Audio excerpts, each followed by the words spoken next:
ठंड में देवरानी जेठानी का 50 लोगों का ससुराल बना भिंडी बाजार। मामी जी मुझे थोड़ी और सब्जी चाहिए। बड़ी बहू मेरे लिए रोटियां ले आओ। मेरा भी साग खत्म हो गया है, बहू थोड़ा साग भी ले आओ।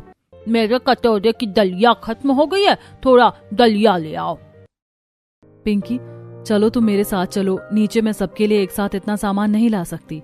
नहीं भाभी, खाने की थाली पर से उठना खाने का अपमान होता है, इसलिए खाना तो आपको ही जाकर लाना होगा।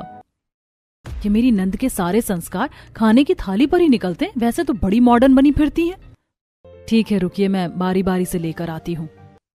अब नीचे से पार्वती एक बार अपनी भांजी को आलू की सब्जी लाकर देती है, फिर गीता को रोटी तो जानकी को साग, फिर दोबारा रसोई में जाकर सुषमा के लिए दलिया लेकर आती है। अब सबके खाने के बाद सारे बर्तनों को पार्वती रसोई में लाकर धोती है। हे भगवान, ये 50-50 जनों का सदस्य अब मेरे सर पर पहाड़ बनता जा रहा है। अब तो हल्की हल्की ठंड भी शुरू हो गई है। अब बर्तन धोकर पार्वती खाना खाने बैठती है, तभी घर के बड़े बुजुर्ग, अरे बहू जरा थोड़ा सा सरसों का तेल गरम करके दे दो, घुटनों में बड़ा दर्द हो रहा है।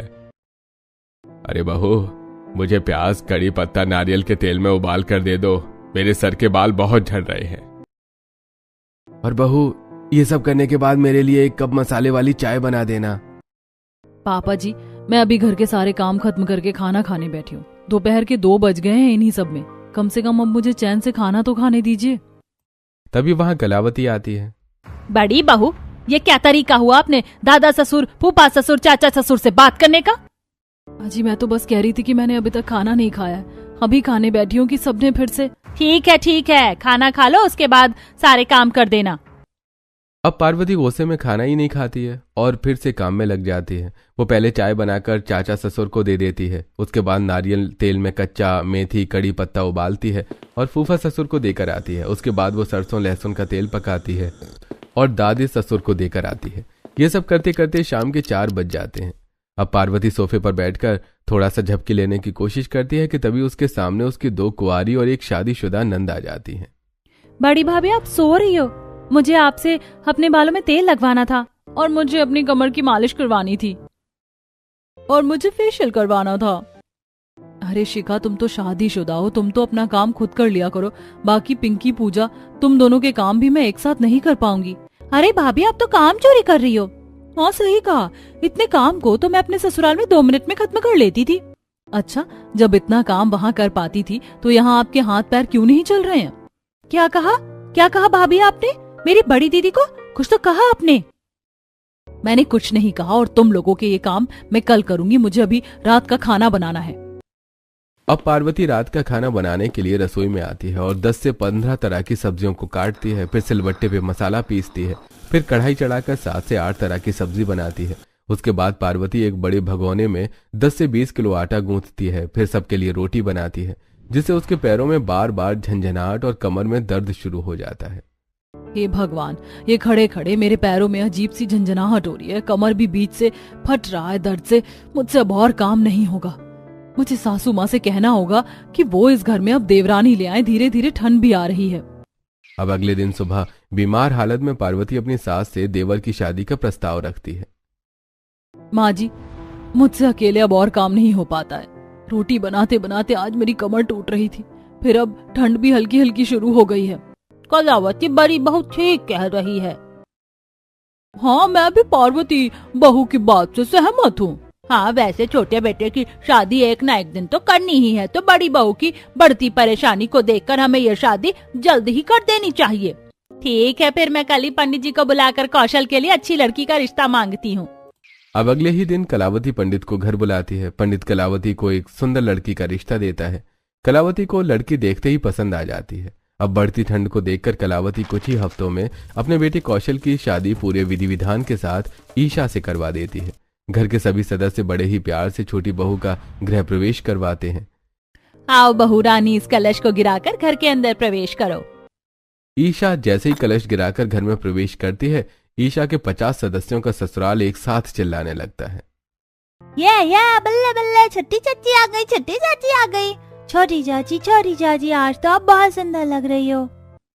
सच में छोटी भाभी तो गॉर्जियस लग रही हैं। हमारी छोटी बहू को किसी की नजर ना लगे। हमारी छोटी बहू बुरी बलाओं से बच कर रहे। सच में बहू तो बहुत सुंदर है, किसी की नजर ना लगे। अरे बहू तो इतनी खूबसूरत है, हमें बहू के ऊपर पैसों का न्यौछावर करना चाहिए। अब महेश जेब से पैसे निकालकर पैसों का न्यौछावर करता है। सुभाष तेज तालियां बजाने लगता है। वहीं ईशा एक साथ इतना सारा शोर सुनकर इरिटेट होते हुए कहती है, अरे प्लीज आप लोग चुप हो जाइए। कितनी तेज तेज और एक साथ आप लोग 36 तरह की बातें करें, मेरे सर में दर्द हो रहा है। अरे मेरा ससुराल है या भिंडी बाजार? अरे भाई सब चुप हो जाओ। अरे देवरानी जी तो बड़ी जल्दी इरिटेट हो गई 50 जनों की आवाज सुनकर। अभी तो इनको बहुत कुछ सुनना बाकी है। अरे अरे सब शांत हो जाओ, मेरी देवरानी इरिटेट हो रही है। चलिए देवरानी जी, मैं आपको आपके कमरे में छोड़ देती हूँ। अब ईशा अपने कमरे में जाकर आराम करती है। अगले दिन सुबह ईशा नहा धोकर रसोई में आती है और रसोई की खिड़की खोलती है, जहां बाहर ठंडी हवा और कोहरा गिर रहा होता है। अच्छा हुआ मैं नहाकर स्वेटर पहन ली हूँ। ओ गॉड, कौन कहता है ठंड में शादी करनी चाहिए? बाहर देखो कितनी तेज ठंड पड़ रही है। अब ऐसी ठंड में मुझे अपने ससुराल वालों के लिए नाश्ता बनाना पड़ेगा। अब ईशा फ्रिज में से 2-3 सब्जियां निकाल कर काटती है। ये सब्जियां कितनी ठंडी हो रही हैं। ईशा ये सब बोल ही रही होती है, इतने में शॉल स्वेटर को पहने पीछे से उसकी जेठानी आती है। अरे क्या बात है देवरानी जी, इतनी ठंड में आप इतनी जल्दी उठ गई? मुझे तो लगा था आप आराम से उठेंगी। हाँ हाँ, अपने घर में तो मैं ठंड में आराम से ही उठती थी, पर ये तो ससुराल है ना जेठानी जी, यहाँ तो टाइम से उठना ही होगा। बात बिल्कुल सही कही देवरानी जी आपने। वैसे देवरानी जी, आप ये 2 से 3 तरह की सब्जियां क्यों काट रही हैं? इतनी सब्जियों में घर वालों का कुछ नहीं होगा। अरे जेठानी जी, जो घर में मेहमान आए हुए उनके लिए तो चाय नाश्ता ही बन जाएगा, जिससे करके वो लोग चले जाएंगे। फिर बच्चे घर के सदस्य तो उनके लिए इतनी सब्जियां काफी हैं। कौन से मेहमान देवरानी जी? इस घर में तो कोई मेहमान रुका ही नहीं है शादी के बाद। एक सेकंड, आप इतने सारे जनों को घर में देखकर कहीं उन्हें मेहमान तो नहीं समझ रही हो ना? क्योंकि वो मेहमान नहीं है, इस घर के सदस्य हैं और टोटल 50 जने हैं। पूरे 50 जनों का ससुराल है हमारा देवरानी जी, और सबके लिए खाना बनेगा। क्या सच में? ऐसा मत कहिए जेठानी जी, मैं तो इन 2 ठंडी सब्जियों को काट कर ही पागल हो रही हूँ। 50 जनों के लिए 50 तरह की सब्जी काटते काटते तो मैं बेहोश हो जाऊंगी। और इन 50 जनों के लिए सुबह का नाश्ता, दोपहर का लंच, शाम की चाय और रात का डिनर तक बनाना होगा। बिल्कुल सही समझी देवरानी जी। चलिए अब फ्रिज से कुछ और सब्जियां निकालिए जिन्हें मैं काटती हूँ, तब तक आप मसाला पीस लीजिए। जेठानी जी, आपकी बातें सुनकर तो मुझे ऐसी फीलिंग आ रही है मैं नई नवेली दुल्हन नहीं हूँ, नई नवेली नौकरानी बनी हूँ अपने 50 जनों के ससुराल में। ऐसा ही समझो। अब पार्वती ढेर सारी सब्जियों को काटती है। दूसरी तरफ ईशा सभी सब्जियों के लिए अलग अलग मसाले सिलबट्टे पर पीसती है। फिर सभी कटी सब्जियों को पानी से धोती है। उसके बाद आटा गूंथती है। दूसरी तरफ पार्वती मसाले को उठाकर 9 से 10 तरह की सब्जियां बड़े बड़े कढ़ाई में बनाकर तैयार करने लगती है। दूसरी तरफ ईशा अब आटे की लोई काट काट कर प्लेट में रखती है। फिर पार्वती सभी आटे की लोई को उठा उठा कर रोटियां बेलना शुरू करती है। तभी पीछे से दादा ससुर, दादी सास, फूफा ससुर, बुआ सास रसोई में आती हैं। बहू मेरे लिए ना पूरियां बना लेना, और बहू मेरे लिए अजवाइन वाले पराठे बनाना। अरे बहू, आज मैं हरी सब्जियां नहीं खाऊंगा, मेरे लिए 2 अंडे का ऑमलेट बना दो। बहू मेरे लिए हरी सब्जियों की जगह सिर्फ 2 से 3 तरह के साग बना दो। ये सब सुनकर गुस्से से ईशा कहती है, अरे ये क्या आप लोग एक के बाद एक फरमाइश करे ही जा रहे हैं? जरा ये भी देखिए कि हम दोनों देवरानी जेठानी ठंड में कैसे इतना सारा खाना अकेले बना रही हैं। अरे ईशा, पलट कर जवाब मत दो, अच्छा नहीं लगता। और आप लोग जाइए, हम बना देंगे सब। ईशा सबके जाते ही कहती है, अरे ये क्या जेठानी जी, आपने तो चुप्पी साध रखी है और मुझे भी चुप्पी साधने को कह रही है। ऐसा थोड़ी ना होता है। अगर आप बोलोगी नहीं तो हम ऐसे ही खाना बनाते रह जाएंगे इस 50 जनों के ससुराल में, और ये लोग सिर्फ फरमाइश करेंगे, हमारी मदद नहीं। तुम्हारी बात सही है देवरानी जी, पर तुम अभी अचानक से इतना मत बिगड़ो इन सब पर, तुम्हारी बेइज्जती होगी। धीरे धीरे हम सबको सब समझा देंगे। अब कुछ देर में खाना बनकर तैयार हो जाता है। खाना लेकर दोनों देवरानी जेठानी डाइनिंग टेबल पर आती हैं। तभी पार्वती कहती है, देवरानी जी, मैं तो आपको बताना ही भूल गई कि इस 50 जनों के सदस्यों का खाना अलग अलग जगह पर देना पड़ता है, क्योंकि सारे सदस्य एक साथ डाइनिंग टेबल पर नहीं आ पाते। कुछ सदस्य टेबल पर तो कुछ छत पर तो कुछ अपने कमरों में खाते हैं। अरे ये क्या मजाक है जेठानी जी, खाना बनाकर क्या कम कसरत हुई है हमारी जो हम अलग अलग जगह पर खाना भी खिलाना पड़ेगा सबको? करना तो पड़ेगा देवरानी जी, ठंड भी ज्यादा हो रही है। चलिए जल्दी जल्दी कर लेते हैं, फिर आराम से बैठेंगे। अब पार्वती आधे जनों का खाना डाइनिंग टेबल पर लगाती है। वहीं ईशा आधा खाना उठाकर छत पर लेकर जाती है, जहां छत पर फर्राटेदार ठंडी हवा चल रही होती है। और इतनी ठंड में दादी सास, बुआ सास, चाची सास, दादा ससुर, फूफा ससुर, चाचा ससुर छत पर खुशी से बैठे हुए होते हैं। हे भगवान, इन लोगों को छत पर ठंड नहीं लग रही है क्या? मेरी तो हवा टाइट हो रही है ऊपर आकर। ये लीजिए, मैंने आप लोगों का खाना लगा दिया है, आप लोग खाना खा लीजिए। ठीक है बहू, जाओ अब तुम बाकी लोगों को भी खिला दो खाना, हमें कुछ चाहिए होगा तो हम बुला लेंगे। अब ईशा अपनी तीनों नंद के कमरे में खाना देकर आती है बारी बारी से। अरे भाभी, आप मेरा खाना कमरे में ले आई, मैं आपको बुलाने ही वाली थी। अच्छा हुआ आप खुद आ गई। अब इसी तरह ईशा, पूजा और पिंकी के कमरे में भी खाना देने जाती है। छोटी भाभी, मैं चावल नहीं रोटियां खाती हूँ, एक काम करिए इस थाली को ले जाइए और मेरी दूसरी थाली बनाकर ले आइए। 50 जनों का खाना बनाकर 36 जगह पर जा जाकर उन्हें खिला रही हूँ। ये मेरी ननद को नजर नहीं आ रहा है क्या, जो फरमाइश कर रही है? ठीक है, मैं अभी तुम्हारी थाली बदल देती हूँ, लेकिन आज से ये सब बातें खाना निकालने से पहले बता दिया करना, क्योंकि यहाँ और भी लोग हैं जिन्हें हमें जा जाकर खाना खिलाना पड़ता है। अब थाली चेंज करके ईशा पिंकी को देती है। दूसरी तरफ पार्वती डाइनिंग टेबल पर सास, ससुर, 2 देवर, अपने पति, नंद के बच्चे और अपने बच्चों को खाना खिला रही होती है। ईशा भी अब नीचे आती है कि तभी छत से आवाज आ जाती है, अरे बहू, सब्जी भिजवा दो छत पर। ईशा, तुम थक गई होगी, तुम नीचे रुको, ऊपर ठंडी हवाएं भी ज्यादा चल रही हैं, अब मैं ऊपर देख कर आती हूँ। अब पार्वती जाकर छत पर सबको उनकी जरूरत के हिसाब से खाना देती है दोबारा। वहीं ईशा ठंड से कांपते हुए जैसी कुर्सी पर बैठती है कि तभी मानवी, छोटी चाची, पानी पिला दो ना। ईशा पानी पिलाती हुई, हे भगवान, इतनी ठंड में मेरा 50 जनों का सदस्य कम था, जो मेरी शादीशुदा नंद अपने बच्चों के साथ यहाँ आकर बैठी हुई है। मानवी बेटा, और पानी पिलाऊं या हो गया? नहीं, हो गया मामी जी, अब नहीं चाहिए। अब सबको खाना खिलाने के बाद देवरानी जेठानी अलग अलग जगह पर जाकर सभी झूठे बर्तनों को लेकर आती है। फिर रसोई में जाकर ठंडे ठंडे पानी से सिंक में भरे बर्तन धोती है। जेठानी जी, ठंडे पानी में बर्तन धोकर तो मेरे हाथ गलते जा रहे हैं। अच्छा होता कि हमारे ससुराल वाले गीजर लगवा लेते। अरे ईशा, तुम्हारे जेठ तो गीजर लगवाने की बात कर रहे थे, पर माँ जी ने मना कर दिया। बोलने लगी कि इतने सारे जने गीजर का इस्तेमाल करेंगे तो बिजली का बिल बहुत आएगा। बड़ी चालाक है माँ जी, काम करते टाइम दिखता नहीं कि 2 इंसान अकेले काम कर रहे हैं। बिजली बिल बड़ी जल्दी दिख गया। अब बर्तन धोकर दोनों बहू हल्की धूप सेकने छत पर जा रही होती हैं। वो दोनों जैसे ही 2 से 3 सीढ़ियां चढ़ती हैं, कलावती, गीता, जानकी उनके पास आकर, बहू बर्तन धुल गए तो जरा मेरी साड़ी भी धो दो। और बहू, मेरे ये कुछ स्वेटर हैं, इनको भी धो दो, ये भी बहुत मैले हो गए हैं। मेरी भी ये शॉल धो दो बहू। तभी पीछे से दोनों बच्चे, छोटी मामी, मेरी भी यूनिफॉर्म धो दो। मम्मी, मेरी भी यूनिफॉर्म गंदी है, धो दो। पीछे से आती तीनों नंद अपने कपड़े देते हुए, भाभी, जब इतने कपड़े धुल रहे हैं तो हमारे कपड़े क्यों छोड़ रही हो? इसे भी धो दो।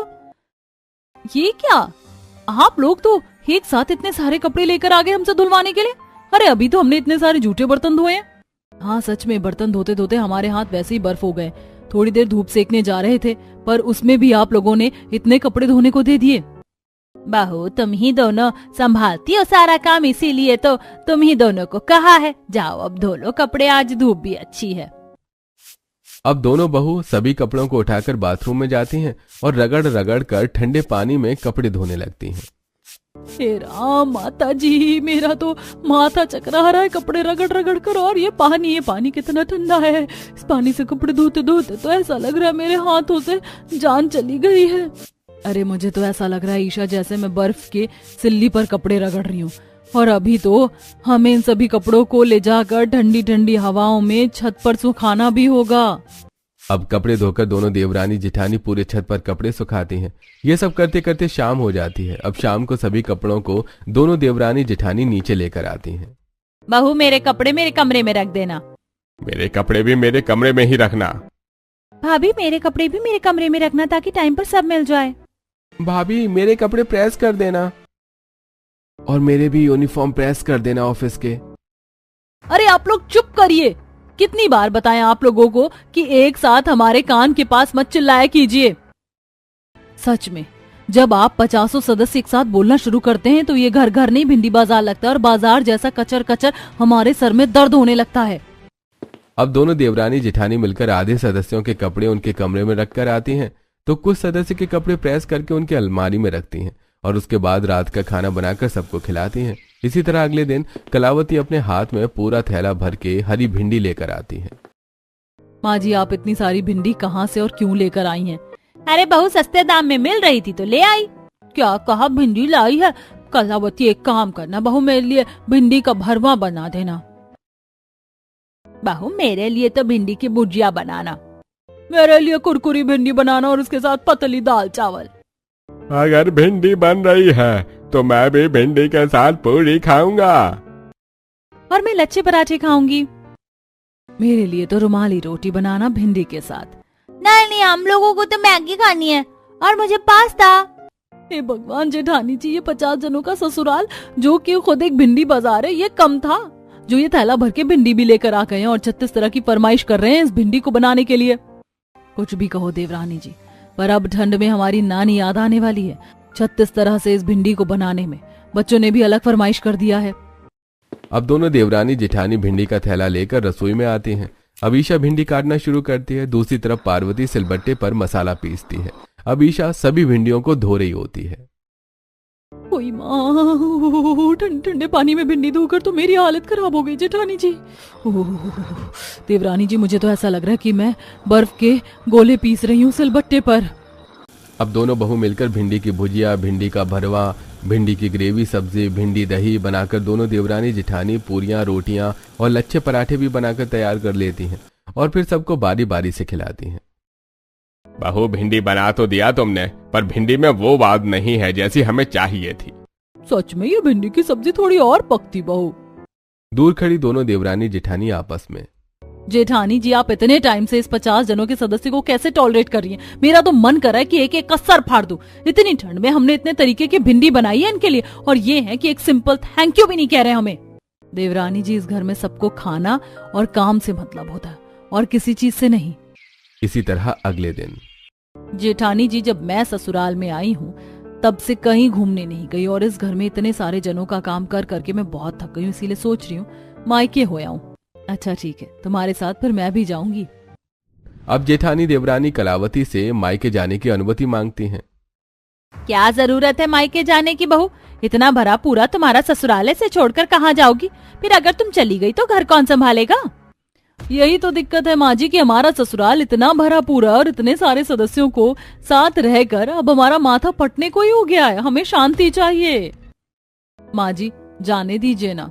नहीं नहीं बहू, कहीं जाने की जरूरत नहीं है, घर पर रहो। ठीक है, हम नहीं जाएंगे कहीं। देवरानी जी, रहने दीजिए, अब कुछ मत बोलिए।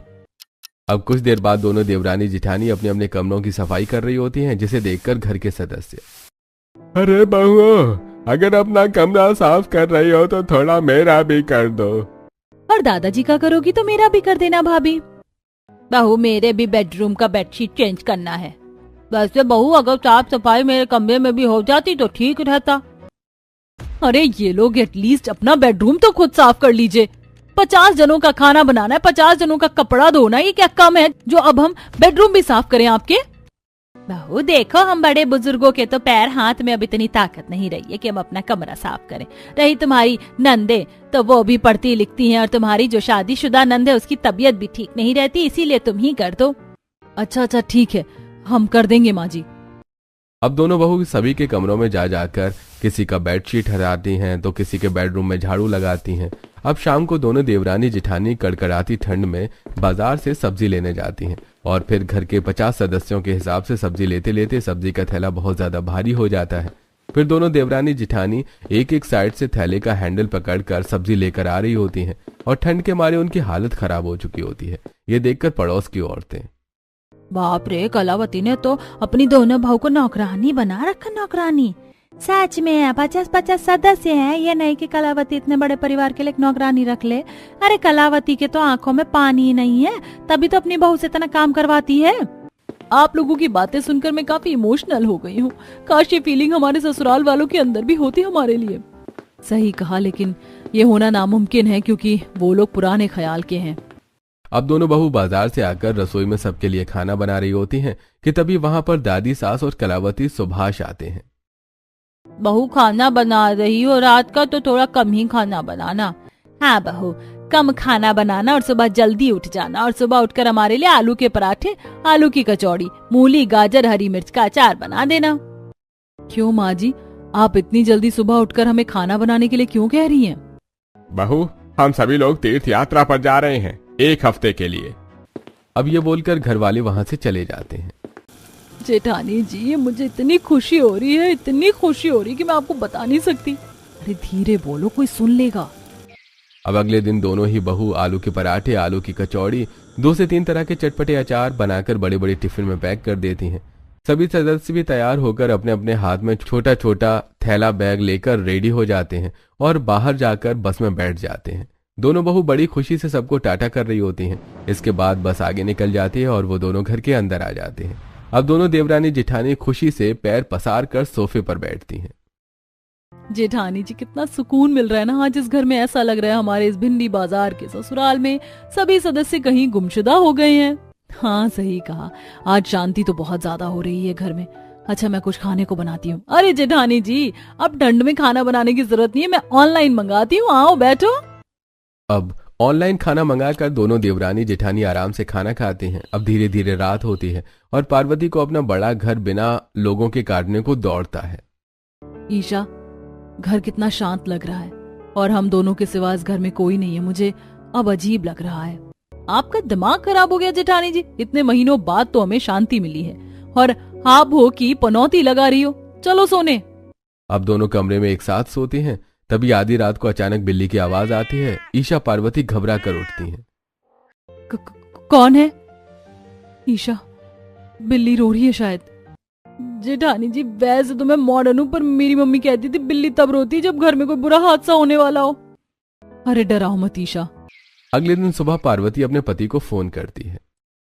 ईशा, तुम्हारे जेठ जी फोन नहीं उठा रहे। पापा जी के और मम्मी जी के भी फोन पर ट्राई किया, सबका फोन स्विच ऑफ है। हाँ, मैंने भी नंदो के फोन पर फोन किया था, पर किसी का फोन नहीं लग रहा है। अब रात तक पार्वती ईशा फोन का इंतजार करती हैं, लेकिन घर वालों का कोई फोन नहीं आता।